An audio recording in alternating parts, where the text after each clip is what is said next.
నమస్కారం welcome to మన news నేను మీ anchor Sukanya the fastest regional news కున్నా కూడాను కమిషన్లు అక్రమంగా అవినీతి అనేటువంటిది అడ్డగోలుగా విచ్చలవిడిగా విలయతాండం చేస్తూ ఉంది.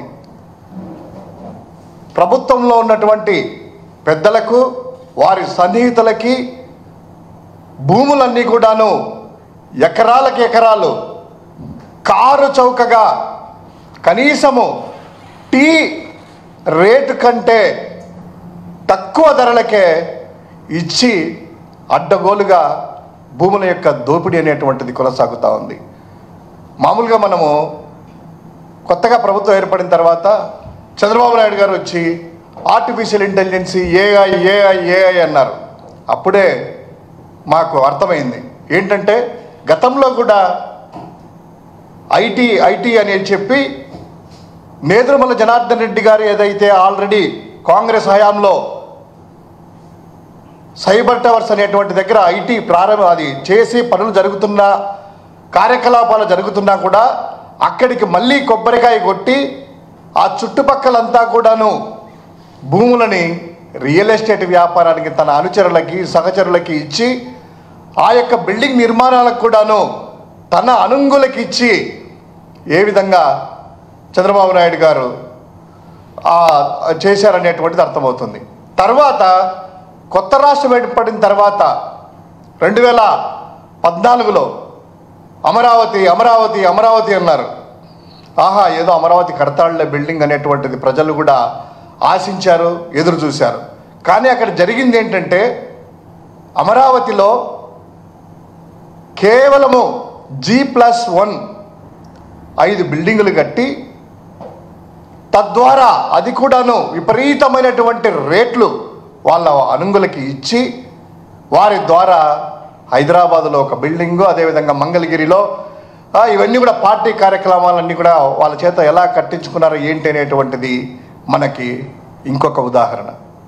అదేవిధంగా ఈరోజు ఏఐ అన్నప్పుడే ఇంకా టెక్నాలజీ కంపెనీల పేరుతో తన అనుచరులకు ఏ విధంగా భూములు దోపిడీ చేస్తున్నాడు అనేటువంటి వాటికి ఒక చక్కటి ఉదాహరణ ఈ ఉర్సా అనేటువంటి కంపెనీకి, ఊరు పేరు లేనటువంటి డొల్ల కంపెనీకి 3,000 కోట్ల రూపాయల భూమిని ఎటువంటి అర్హత లేని చిన్న అప్పటికప్పుడు క్రియేట్ చేసిన కంపెనీకి కేటాయించడం చూస్తే ఏ విధంగా అవినీతి విలయతాండవం చేస్తుంది అనేటువంటిది కళ్ళెదుట కనిపిస్తూ ఉంది. ఇది ఒక ఉదాహరణే. దీని డీటెయిల్ చూద్దాం. అసలు ఈ కంపెనీకి 3,000 కోట్ల రూపాయలు అంటే 59.65 ఎకరాలు విశాఖపట్నం ఆ ప్రాంతంలో ప్రైమ్ ల్యాండ్ని వాళ్ళకు కేటాయించేటువంటి క్రెడెన్షియల్స్ కానీ, ఆ కెపాసిటీ కానీ, ఆ స్తోమత కానీ, ఆ అర్హత కానీ ఆ కంపెనీలకు ఉన్నాయా అనేటువంటిది ఒకసారి చూస్తే అసలు ఈ ఉర్సా ఎప్పుడయ్యా ప్రారంభించిందని చూస్తే వాళ్ళ హిస్టరీ చూస్తే ఈ ప్రభుత్వం ఏర్పడిన తర్వాత 2024 సెప్టెంబర్ 27వ తారీఖున మన ఉర్సా అనేటువంటి కంపెనీ రిజిస్టర్ అయింది. అంటే 6 నెలలు కూడా కాలేదు ఇప్పటికి. ఇది అమెరికాలో. దాని ఏర్పాటు తర్వాత అమెరికాకి అక్టోబర్లో ఐటీ శాఖ మంత్రిగా ఉన్నటువంటి లోకేష్ గారు అమెరికా పర్యటన వెళ్ళారు. ఆ పర్యటన వీళ్ళందరూ కలిసేసి ఈ టెక్నాలజీ కంపెనీలన్నీ పెట్టుబడి పెడుతున్నాయి, పెట్టుబడుల వరద వస్తుంది, వీళ్ళు కలిశారు, ఉర్సా వాళ్ళు కలిశారు, బల్సా వాళ్ళు కలిశారు, ఇడ్లీ కంపెనీ అది ఇది అని చెప్పి క్లియర్ కట్గా వాళ్ళల్లో ఒక స్క్రీన్ ప్లే క్రియేట్ చేసి అందమైనటువంటి ఒక కథ అల్లి జనాల మైండ్లో ఆహా ఇన్ని కంపెనీలు వస్తున్నాయా, ఆహా ఆ కంపెనీ వస్తుందా అనేటువంటిది ఒక స్క్రీన్ ప్లే పెట్టి కథ రాశారు. తర్వాత ఫిబ్రవరి మంత్లో అంటే ఈ ఇయర్లో ఫిబ్రవరిలో 19వ తారీఖున ఉర్సా అనేటువంటిది ఇండియాలో ఒక రిజిస్టర్ చేశారు కంపెనీని, ఉర్సాని. అది ఎక్కడ చేశారబ్బా అని చూసాం. ఈ ఉర్సాన్ కంపెనీ ఏమన్నా ఫైనాన్షియల్ డిస్ట్రిక్ట్లో ఉందా, హైటెక్ సిటీలో ఉందా, 20,000 గజాల్లో ఉందా? ఎందుకంటే సాఫ్ట్వేర్ కంపెనీ ఇప్పుడు టీసీఎస్ కావచ్చు, విప్రో కావచ్చు, చిన్న కంపెనీలు తీసుకున్నా కూడాను, ఇన్ఫోటెక్ కావచ్చు, ఏదైనా కూడాను వేలాది స్క్వేర్ ఫీట్లో చదరపు అడుగుల్లో కంపెనీలు పెట్టుకొని ప్రైమ్ ఏరియాలో ఉంటాయి. అదేనా అని చూస్తే ఇది ఎక్కడుందిరా అడ్రస్, అది ఇది చూస్తే వాళ్ళు ఇచ్చినట్టు అడ్రస్కి అది చూస్తే ఇదిగో ఇది చిన్న అపార్ట్మెంట్లో ఒక ఫ్లాట్, చిన్న కుటుంబం ఉండేటువంటి 2 BHK 2 బెడ్రూములు కలిగినటువంటి చిన్న గది. ఈ గదిలో ఇంత పెద్ద 3,000 కోట్ల రూపాయల భూములు ఇచ్చేటువంటి కంపెనీ ఉందట. ఈ ఫ్లాట్ చూస్తే అర్థమవుతుంది ఏంటని. దీనికి సరే ఇది ఏమన్నా పవర్ బిల్లు అవి చూసుకున్నట్లయితే ఎంత ఉంది రాయన, ఎంత కడుతున్నారు, ఎంత ఖర్చు అవుతుందంటే కనీసం ఆ కరెంటు బిల్లు కూడాను ఇండివిజువల్ అంటే 2 రకాలు, కమర్షియల్ మోడా లేకపోతే నార్మల్ అంటే హౌస్ హోల్డ్ ఇచ్చేటువంటి కరెంట్ కనెక్షన్. సరే ఒక్కసారి బ్యాంక్ స్టేట్మెంట్లు చూస్తామంటే వాళ్ళు పెట్టుబడి పెట్టిందే 10 లక్షల రూపాయలంట. ఇద్దరు కలిసి సతీష్ అబ్బూర్ అంట, కౌశిక్ అట్ట పార్ట్నర్స్తో 10 లక్షల రూపాయల మూలధనంతో పెట్టినటువంటి కంపెనీ అంట. దానికి 3,000 కోట్ల రూపాయలు ల్యాండ్ అంట, ప్రాజెక్టులు కాకుండా.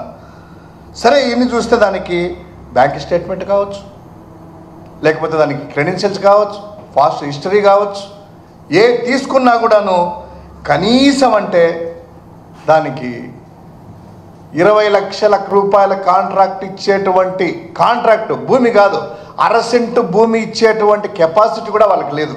వాళ్ళు పెట్టిన 10 లక్షల రూపాయల పెట్టుబడికి ఒక 1/2 సెంటు భూమి కూడా రాదు వాళ్ళు కొనాలనుకున్నా కూడా, అటువంటి కంపెనీ అది. సరే దాని గురించి ఒక్కసారి ఏం జరిగింది అంటే ఈ కంపెనీ ఏర్పాటు చేయడము ఫిబ్రవరిలో ఏర్పాటు చేశారు 19 తారీఖున.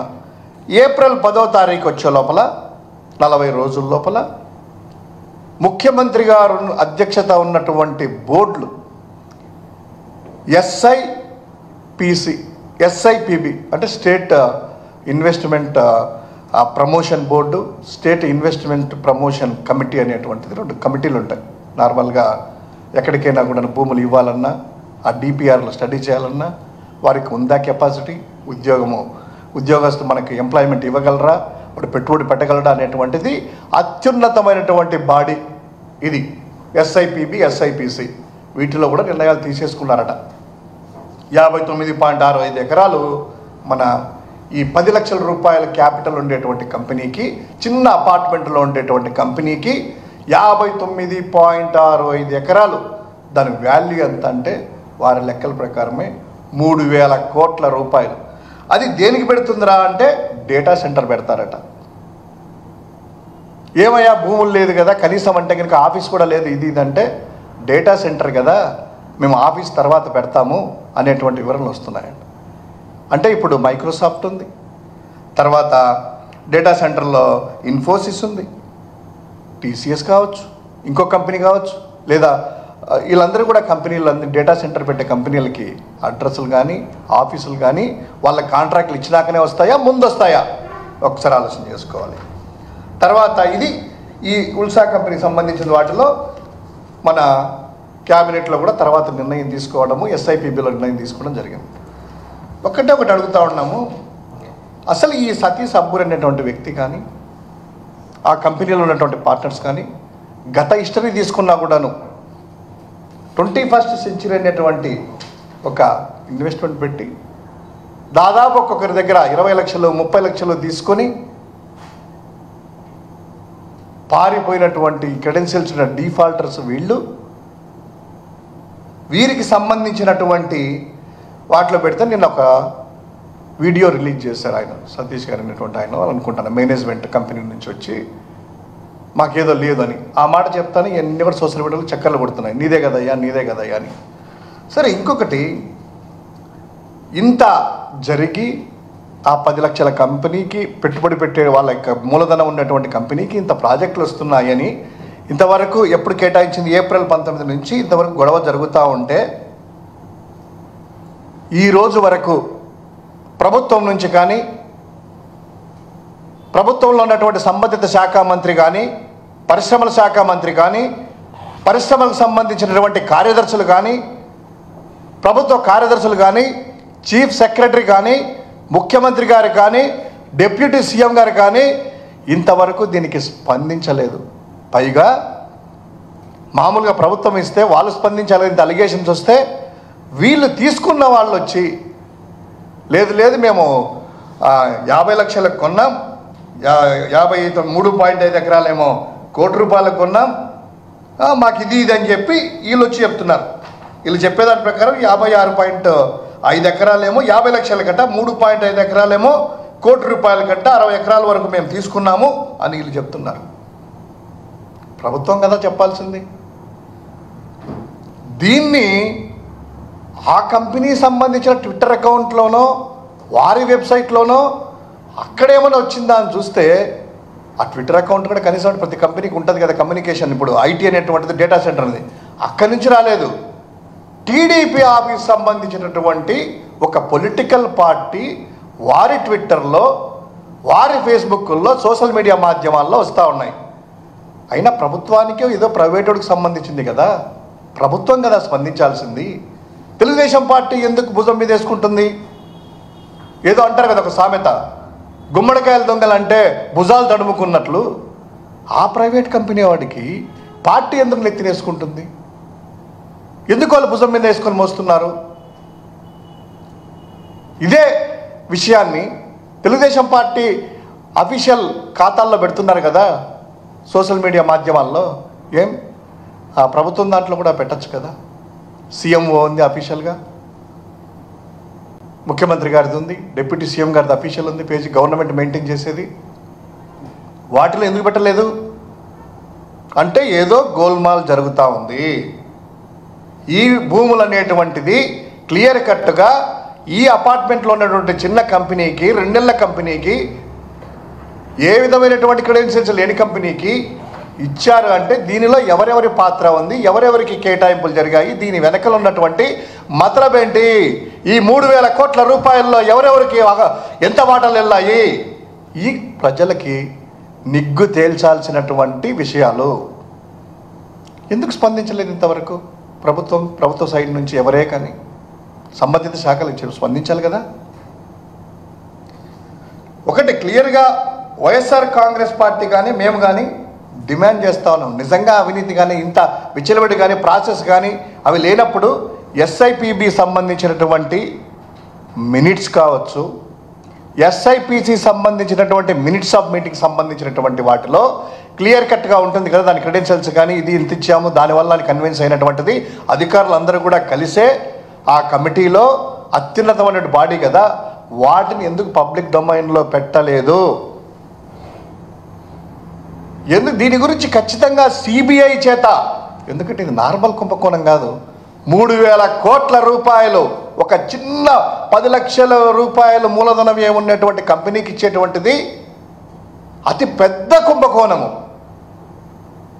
దీనికి సిబిఐ చేత కావచ్చు, సుప్రీంకోర్టు న్యాయమూర్తి చేత కావచ్చు, ఎంక్వైరీ అనేటువంటిది తప్పకుండా జరగాలి, నిగ్గు తేల్చాలి.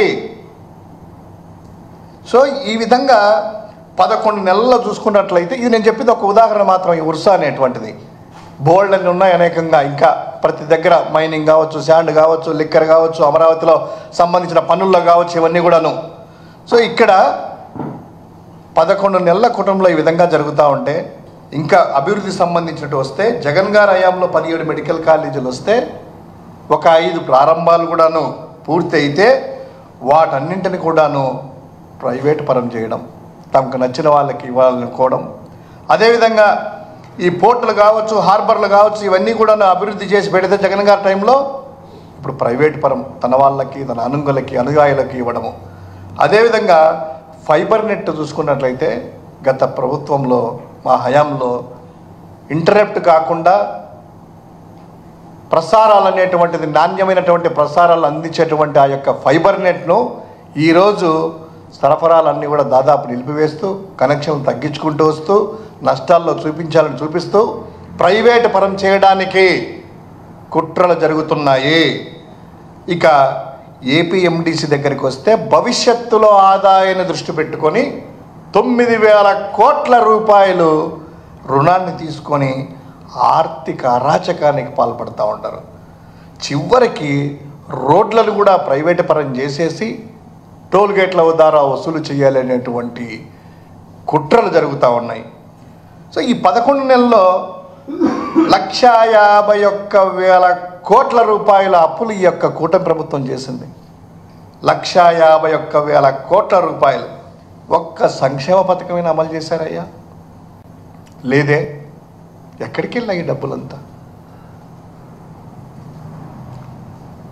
ఒక పక్క రాజధానిలో ఏమో విలాసవంతమైనటువంటి 5.25 ఎకరాలలో, అంటే దాదాపు 25,000 చదరపు అడుగుల్లో భవనాలు అనేటువంటిది నిర్మించుకుంటున్నారు ప్రజల సొమ్ముతో. ఇవన్నీ కూడాను ఈ ఉర్సా అనేటువంటి భూములకి ఖచ్చితంగా నిగ్గు తేల్చాలి. ప్రభుత్వం నుంచి ఏదో ఒకటి సిబిఐయా లేకపోతే సుప్రీంకోర్టు ద్వారా అయినా కూడా, న్యాయమూర్తి ద్వారా అయినా కూడా విచారణ చేపట్టాలనేటువంటిది వైఎస్ఆర్ కాంగ్రెస్ పార్టీ డిమాండ్ చేస్తూ ఉంది.